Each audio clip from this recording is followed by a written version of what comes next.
வணக்கம் மக்களே. இந்த மியூச்சுவல் ஃபண்ட், எஸ்ஐபி இதெல்லாம் ரொம்ப காமன்லி ஹர்ட் டேர்ம்ஸ் அப்படின்னு சொல்லி ஆயிடுச்சு. இருந்தாலுமே இந்த பேசிக்ஸ், அதாவது மியூச்சுவல் ஃபண்ட்னா என்ன, மியூச்சுவல் ஃபண்ட் எப்படி ஒர்க் ஆகுது, ஃபண்ட் மேனேஜரோட ரோல் என்ன, எஸ்ஐபின்னா என்ன, என்எஃப்ஓனா என்ன, இந்த மாதிரி பேசிக் தகவலை உங்ககிட்ட ஷேர் பண்ணிக்கணும்னு சொல்லி நாங்கள் முடிவு பண்ணியிருக்கோம். ஸோ இந்த தகவல்லாம் ஒரு பிகினருக்கு இல்லை ஒரு யங்ஸ்டர் இன்வெஸ்ட் பண்ணணும் அப்படின்னு சொல்லி முடிவு பண்ணிட்டா இந்த தகவல் அவங்களுக்கு ஒரு இன்வெஸ்ட்மெண்ட் முடிவு எடுக்கிறதுக்கு யூஸ்ஃபுல்லா இருக்கும் அப்படின்ற ஒரு நம்பிக்கையில நம்ம இதை ஒர்க் ஆகுது அப்படின்னு தெரிஞ்சுக்கணும்னா நம்ம ஏஎம்சி என்னன்றது தெரிஞ்சுக்கணும். ஏஎம்சியோட எக்ஸ்பான்ஷன் வந்து அசெட் மேனேஜ்மெண்ட் கம்பெனிஸ். இந்த அசெட் மேனேஜ்மெண்ட் கம்பெனிஸ்னா என்ன அப்படின்னு பார்த்தா, மியூச்சுவல் ஃபண்ட் சேவைகளை மக்களுக்கு வழங்கும் நிறுவனங்களை ஏஎம்சின்னு சொல்லி சொல்றோம். ஸோ ஒரு ஏஎம்சி ஒரு மியூச்சுவல் ஃபண்டை ரோல் அவுட் பண்ணணும், புதுசாக ரோல் அவுட் பண்ணணும் அப்படின்னு சொல்லி முடிவு பண்ணிட்டாங்கன்னா என்ன ஃபண்டா அதை ரோல் அவுட் பண்ணணும் அப்படின்னு சொல்லி அவங்க ஃபர்ஸ்ட் முடிவு எடுப்பாங்க. ஸ்மால் கேப்பா இருக்கலாம், மிட் கேப்பா இருக்கலாம், லார்ஜ் கேப்பா இருக்கலாம், மல்டி கேப்பா இருக்கலாம், பிளெக்சி கேப்பா இருக்கலாம். ஸோ இதுல எந்த கேபிட்டலைசேஷன் கீழே இந்த ஃபண்டை கொண்டு வர போறோம் அப்படின்னு சொல்லி முடிவு பண்றாங்க. ஸோ இப்போ ஸ்மால் கேப் கீழே ஒரு ஃபண்டை கொண்டு வரோம், ஒரு ஃபண்ட் ரோல் அவுட் பண்ணணும் அப்படின்னு சொல்லி முடிவு பண்ணிட்டாங்கன்னா இந்த ஸ்மால் கேப் கீழே என்னெல்லாம் கம்பெனிஸ் இருக்குன்னு இவங்க முதல்ல கேட்டகரைஸ் பண்ணுவாங்க. ஸோ இந்த ஸ்மால் கேப் கேட்டகரைசேஷன் தெரிஞ்சுக்கிறதுக்கு முன்னாடி கேப், அதாவது ஸ்மால் கேப், லார்ஜ் கேப்ல கேப்னா என்ன அப்படின்னு பாத்தீங்கன்னா, இந்த கேப்ன்றது மார்க்கெட் கேபிட்டலைசேஷன், அதாவது ஒரு கம்பெனியோட stock value multiplied by total number of outstanding shares calculate பண்ணி ஒரு வேல்யூ வருது இல்லையா, அதுதான் வந்து மார்க்கெட் கேபிட்டலைசேஷன் அப்படின்னு சொல்லி சொல்றாங்க. அது இன்னொரு விதமா சொல்லணும்னா ஒரு கம்பெனியோட சந்தை மதிப்பு அப்படின்னு சொல்லி சொல்லலாம்.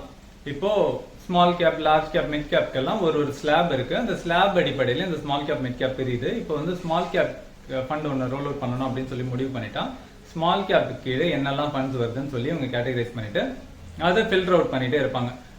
Dead to equity, for example கடன் அதிகமா இருக்க கம்பெனிஸ் எல்லாம் நம்ம தூக்கிடலாம் அப்படின்னா கடன் அதிகமாக உள்ள கம்பெனிஸை தூக்கிடுவாங்க.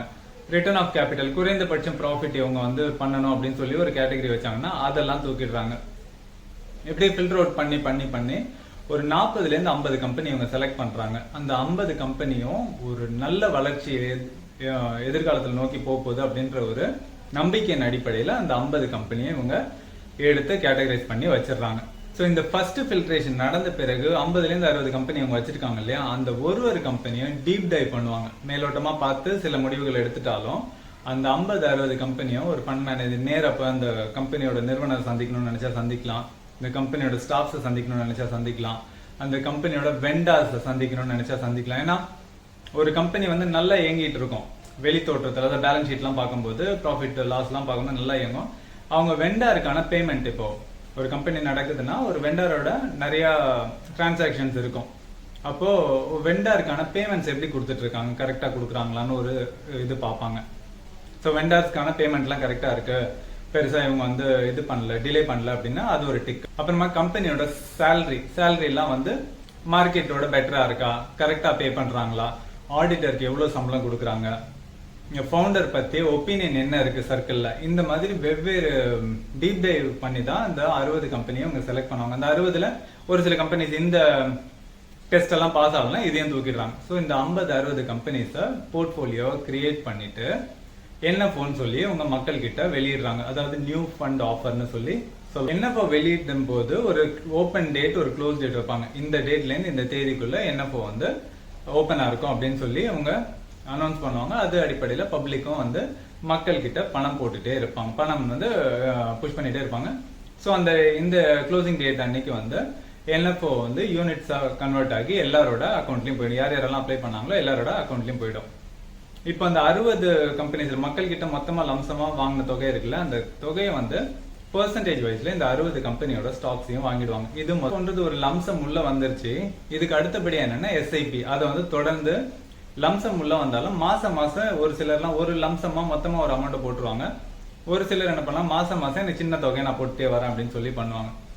ஸோ மாசம் மாசம் உள்ள வர பணத்தை வந்து இந்த திருப்பி இந்த போர்ட்போலியோல இருக்குல்ல அந்த ஸ்டாக்ஸை மாசம் மாசம் இவங்க வாங்கி அக்யூமுலேட் பண்ணி அந்த போர்ட்போலியோல சேர்த்துக்கிட்டே இருப்பாங்க.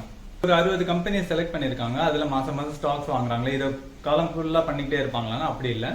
அப்பப்போ போர்ட்போலியோ அலோகேஷன்ஸ் பண்ணுவாங்க. இந்த 60 கம்பெனிஸ் இருக்கு, 60 கம்பெனில ஒரு 10 கம்பெனி நல்ல லாபம் பண்ணிருச்சு, இதுக்கு மேல பெருசா அது லாபம் பண்ணாது அப்படின்னு உங்களுக்கு தோணுச்சுன்னா அந்த 10 கம்பெனி மட்டும் வித்துட்டு அந்த காசை வச்சு வேற 10 கம்பெனிஸ், அதாவது க்ரோ ஆகக்கூடிய கம்பெனிஸ் சொல்லி இவங்க ஐடென்டிஃபை பண்ணிருப்பாங்கல்ல, அதை பண்ணுவாங்க. அதனால என்ன ஆகும்னா இந்த சுழற்சி நடந்துட்டே இருக்கும். NAV இந்த ஃபண்டோட பெர்ஃபார்மன்ஸ் எப்படி கால்குலேட் பண்ணுவாங்கன்னா NAV வச்சு பண்ணுவாங்க. நெட் அசெட் வேல்யூன்னு சொல்லுவாங்க. இந்த கம்பெனியோட இந்த போர்ட்ஃபோலியோட மொத்த வேல்யூ இருக்குல்ல, அதை வந்து NAV ஆரம்பிக்கும் போது 10 ரூபாய் NAVன்னு சொல்லிட்டு இவங்க ஒரு வேல்யூல கொண்டு வந்து ஆரம்பிப்பாங்க. அதாவது மொத்த ஸ்டாக்கோட ரேட்டு, இவங்க ஹோல்ட் பண்ணிருக்க ஸ்டாக்கோட வேல்யூ எல்லாத்தையும் கால்குலேட் பண்ணி 10க்கு டிரைவ் பண்ணிட்டு அந்த 10லேருந்து ஸ்டார்ட் பண்ணுவாங்க. ஸோ அதுக்கு அடுத்தது 10ன்றது 11 ஆகும், 15 ஆகும், 20 ஆகும். ஒரு 5 வருஷம் 10 வருஷத்துல பார்த்தா 100 ஆகும், 130 ஆகும். இந்த மாதிரி க்ரோ ஆகிட்டே போகும். இந்த NAV பத்தி என்ன ஒரு கன்ஃபியூஷன் பாத்தீங்கன்னா, இந்த மியூச்சுவல் ஃபண்ட்ஸோட NAV பெருசா வளர்ந்துருச்சுன்னா இந்த இது வந்து அதிகமான வளர்ச்சி அடைஞ்சிருச்சு, இதுக்கப்புறம் வளராதோ அப்படின்ற மாதிரி ஒரு கன்ஃபியூஷன் இருக்கும்.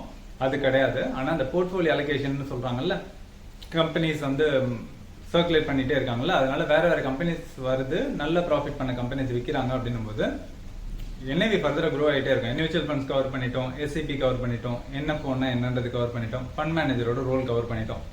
ஸோ இதெல்லாம் வச்சு பார்க்கும்போது 1000 கம்பெனிஸ்லேருந்து 60 கம்பெனிக்கு ஒரு போர்ட்ஃபோலியோ கிரியேட் ஆகும்போது அந்த 60மே நல்ல கம்பெனிஸாக இருக்கும். ஸோ இந்த 60 கம்பெனிஸோட மக்களுடைய கன்சம்ஷனும் அந்த 60 கம்பெனிஸும் எப்படி சம்மந்தப்படுது, மக்கள் கன்சியூம் பண்ற காசெல்லாம் அந்த கம்பெனிஸ்குள்ள எப்படி போகுது, இந்த மாதிரி வெவ்வேறு விஷயங்களை வச்சு தான் அந்த 60 கம்பெனிஸோட போர்ட்ஃபோலியோ உருவாக்குறாங்க. ஸோ அந்த அடிப்படையில் இந்த 60 கம்பெனியும் எதிர்காலத்தில் நல்ல லாபத்தை பண்ணும் அப்படின்ற ஒரு நம்பிக்கையில தான். அதனால தான் நிறைய மியூச்சுவல் ஃபண்ட்ஸ் பார்த்தீங்கன்னா 10 வருஷமா நீங்க இன்வெஸ்ட் பண்ணிட்டே வந்தீங்க, நல்ல தொகையில் நல்ல லாபத்தில் இருப்பீங்க. ஸோ இதெல்லாம் தான் ஒரு basic of mutual funds. So எங்களுக்கு முடிஞ்ச விவரங்களை உங்ககிட்ட ஷேர் பண்ணியிருக்கோம். இந்த விவரம் போதும்னா ஓகே யூஸ் பண்ணிக்கோங்க.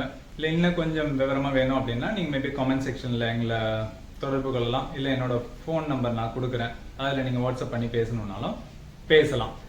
மீண்டும் ஒரு நல்ல பதிவில் உங்களை சந்திக்க வருகிறோம். நன்றி, வணக்கம்.